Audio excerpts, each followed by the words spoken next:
हाल ही में उत्तर प्रदेश में हुए 4 बड़े हत्याकांडों ने पूरे देश को हिलाकर रख दिया है। मेरठ का सौरभ हत्याकांड, सहारनपुर, अयोध्या और औरैया की मर्डर केस, ये सारी घटनाएं न केवल अपराध की जघन्यता के लिए चर्चा में हैं, बल्कि इनके पीछे की भावनात्मक और सामाजिक जटिलताओं ने समाज को सोचने पर मजबूर कर दिया है। इन सभी मामलों में एक समान धागा दिखाई देता है, पति, पत्नी और एक तीसरा व्यक्ति, जिसके इर्द गिर्द जुनून, धोखा, नशा और हिंसा का घिनौना खेल खेला गया।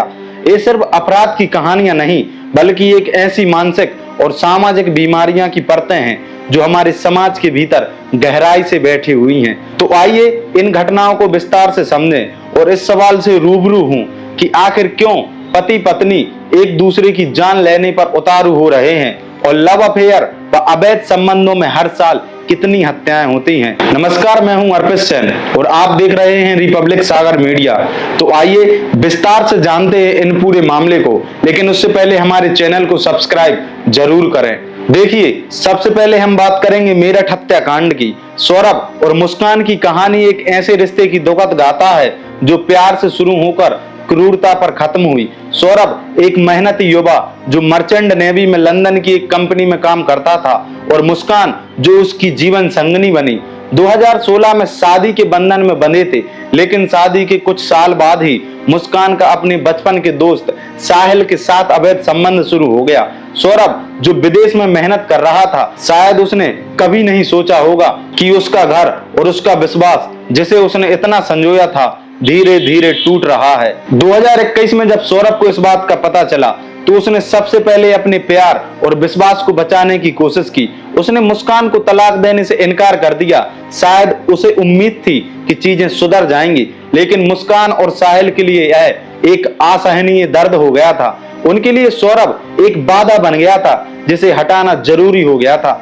नशे की लत ने उनकी सोच को और भी विकृत कर दिया। बता दें कि पुलिस की पूछताछ में यह पता चला है कि मुस्कान और साहिल ड्रग्स के आदी थे।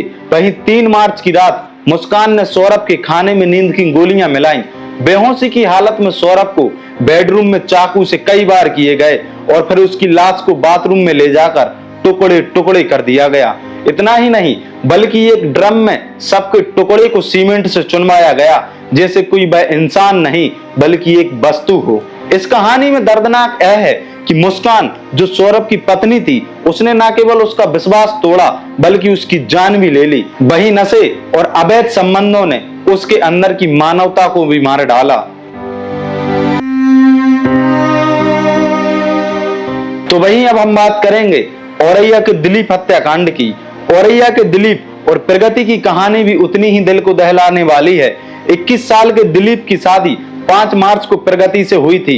एक संपन्न परिवार से ताल्लुक रखने वाले दिलीप के लिए यह शादी एक नई शुरुआत थी, लेकिन प्रगति के लिए यह एक बंधन था जिसे वह तोड़ना चाहती थी। बता दें कि प्रगति का अपने प्रेमी अनुराग के साथ अफेयर था और दोनों शादी करना चाहते थे, लेकिन परिवार के दबाव में प्रगति की शादी दिलीप से कर दी गई। यह दबाव जो समाज और परिवार थोपते हैं, कई बार इतना भारी पड़ता है कि व्यक्ति हिंसा का रास्ता चुन लेता है। शादी के महज 15 दिन बाद प्रगति ने अपने प्रेमी अनुराग के साथ मिलकर दिलीप की हत्या की सुपारी एक हिस्ट्री सीटर को दे दी। शादी के मिले मुंह दिखाई के पैसे और गहने बेचकर उसने हत्यारे को 1 लाख रुपए एडवांस दिए और 19 मार्च को दिलीप की हत्या कर दी गई। दिलीप जब काम के सिलसिले में कन्नौज गया था, उसे बहाने से एक सुनसान जगह पर बुलाया गया और सिर पर गोली मार दी गई। देखिए, यह सिर्फ एक हत्या नहीं बल्कि एक ऐसी मानसिकता का परिणाम था जहां प्रेम और स्वतंत्रता की चाहत इतनी अंधी हो गई कि किसी की जान लेना भी मायने नहीं रखी। देखिए, प्रगति का मामला हमें यह सोचने पर मजबूर करता है कि क्या हमारी सामाजिक व्यवस्था में शादी और रिश्तों को लेकर इतना दबाव क्यों है कि लोग अपने सपनों और प्यार को कुचलने की बजाय हिंसा का रास्ता चुन लेते हैं। इसके बाद हम बात करेंगे मुजफ्फरनगर का अनुज और पिंकी मामले को। मुजफ्फरनगर में अनुज और पिंकी की कहानी भी दुखद और भयावह है। 2 साल पहले शादी के बंधन में बंधे इस जोड़े के बीच जल्द ही तनाव शुरू हो गया।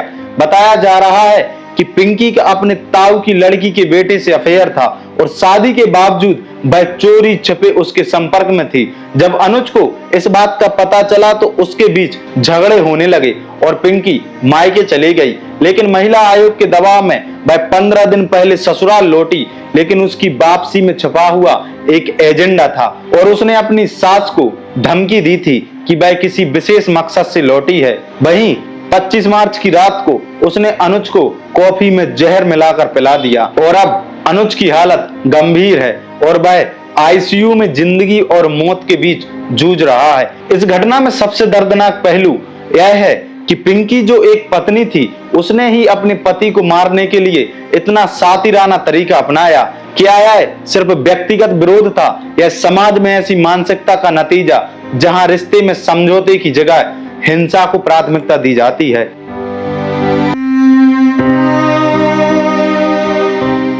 देखिए, अब हम बात करेंगे सहारनपुर का योगेश रोहिल्ला का खौफनाक मामला। सहारनपुर के योगेश रोहिल्ला की कहानी सबसे भयावह और हृदय विदारक है।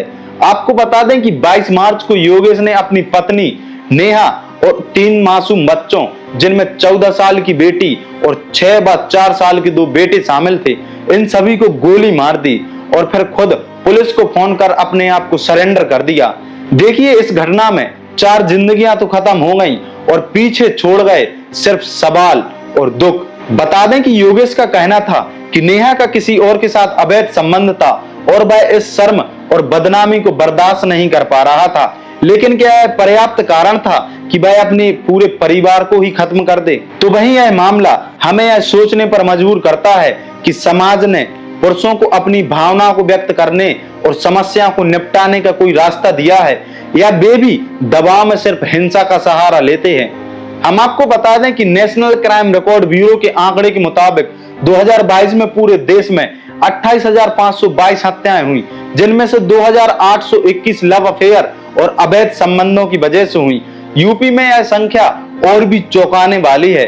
2022 में 291 हत्याएं और 2020 में 462 हत्याएं सिर्फ लव अफेयर और अवैध संबंध के कारण हुई। 2010 के बाद यह ट्रेंड तेजी से बढ़ा और सोशल मीडिया ने इसे और भी बढ़ावा दिया है। बता दें कि हर 10 हत्याओं में से औसतन एक हत्या किसी आशिक या पति पत्नी के हाथों होती है। ये आंकड़े सिर्फ संख्याएं नहीं, बल्कि हमारे समाज की उस गहरी बीमारी को दर्शाते हैं जहां रिश्ते, प्यार और विश्वास की जगह हिंसा, बदला और जुनून ने ले ली है। तो वहीं इन सभी दुखद कहानियों के बीच संत कबीर नगर से एक ऐसी कहानी सामने आई है जो उम्मीद जगाती है। बबलू, जिसकी पत्नी राधिका का गांव के विकास से प्रेम संबंध था, उसने एक अनोखा फैसला लिया। उसने राधिका और विकास की शादी करवा दी और खुद अपनी 2 मासूम बच्चों की जिम्मेदारी संभाल ली। यह फैसला न केवल साहसिक था, बल्कि यह दिखाता है कि रिश्तों में समझदारी और त्याग भी संभव है। बबलू ने हिंसा या बदले की जगह प्यार और स्वतंत्रता को चुना। लेकिन अब सवाल यह है कि क्या उसने ऐसी घटनाओं के डर के कारण ये फैसला किया है? देखिए, ये हत्याकांड हमें यह सोचने पर मजबूर करते हैं कि क्या हमारा समाज रिश्तों, प्यार और स्वतंत्रता को लेकर सही दिशा में जा रहा है? क्या हमने अपने बच्चों को भावनात्मक समझ और संवाद की शिक्षा दी है या हमने उन्हें सिर्फ हिंसा और नियंत्रण की मानसिकता सिखाई है? पति पत्नी और वो कि ये कहानियां सिर्फ अपराध की कहानियां नहीं, ये हमारे समाज की उस गहरी पीड़ा की परतें हैं जो अगर समय रहते नहीं सुलझाई गई तो और भी जिंदगियां खत्म हो सकती हैं। देखिए, अब हमें बदलाव की शुरुआत करनी होगी, हर घर से, हर रिश्ते से और हर समाज से। सिर्फ तभी हम इन दुखद घटनाओं को रोक सकते हैं और एक बेहतर सुरक्षित समाज की नींव डाल सकते हैं। आपके इन पूरे मामले में क्या विचार हैं? कृपया कमेंट बॉक्स में जरूर बताएं। नमस्कार।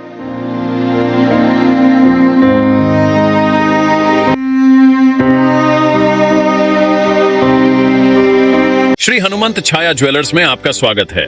सच्चा सोना और कुशल कारीगरी, जहां हर गहना है एक कहानी और हर कहानी है एक खास पल।